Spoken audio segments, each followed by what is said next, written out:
back to my channel. If this is the first time you're seeing any of my videos, my name is Bwandunji. I'm so glad that you're here.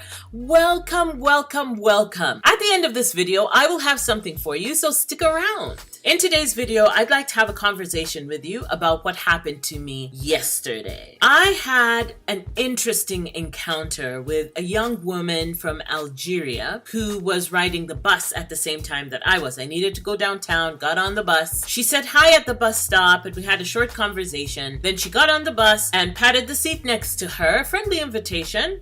Didn't refuse. I sat down beside her. She began to pour her life out to me. The bulk of the story you will find in the weekly vlog that I have coming this weekend. Are you excited for it?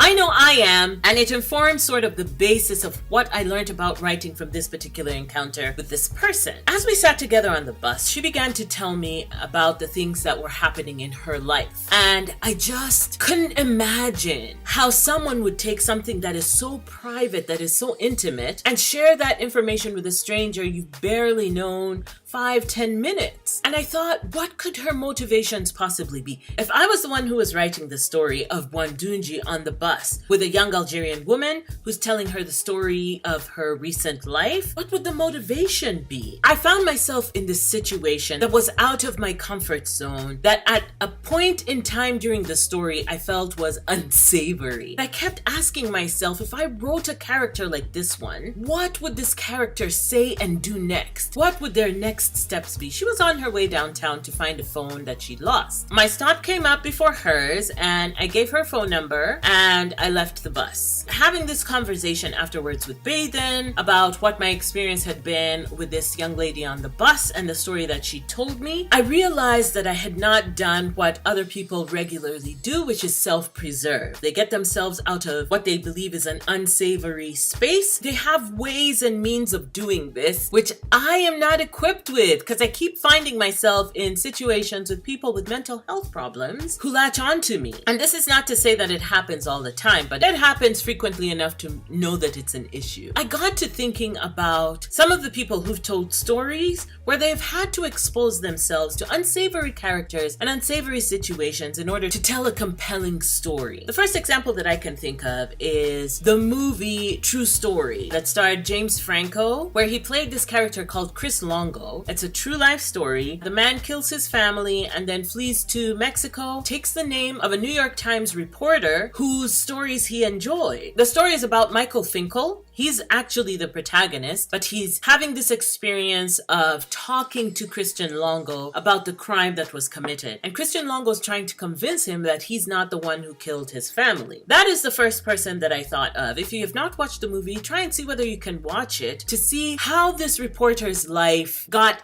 absolutely consumed with this one particular character whose story he ended up writing. The other story I came across recently in a podcast called Empire on Blood, and it is a story told by Steve Fishman. He is also a reporter, and he's telling the story of someone called Calvin Buari, who was a drug dealer in the Bronx and was accused of committing a homicide. Eventually, Buari gets freed because apparently there are holes in the story, but in order to tell this story, the reporter, Steve Fishman, has to immerse himself in this world and interview characters he would have never come across otherwise, be in places he would never visit himself. Now, we're not reporters, right? We're just authors of stories. We're trying to tell a story that is compelling, that has characters that we may even know right now, but exist in a world of fantasy or world of science fiction. That is for me. How do we write these compelling characters? How do we expose ourselves in situations where we can meet these people? Yesterday in the conversation with the young woman, I got to find out that she's stalking her boyfriend. He doesn't want her, but she wants him, and she never agreed to a breakup. She's been to prison more than once, dislikes everyone. She dislikes Asians, she dislikes Black people, she dislikes Algerians, she dislikes Quebecois French. As I'm thinking about her and her words coming to me and wondering which character in my story is going to embody what I think the motivations of this woman are, I thought to myself, is this exploitation? And I don't know, what do you think? Am I exploiting her and her story in order to do something for myself? I don't know. Let me know what you think in the comment. Why on earth would anybody do this? I'm an introvert. I am so exhausted. After a session of peopling, I'm just so exhausted I need to withdraw.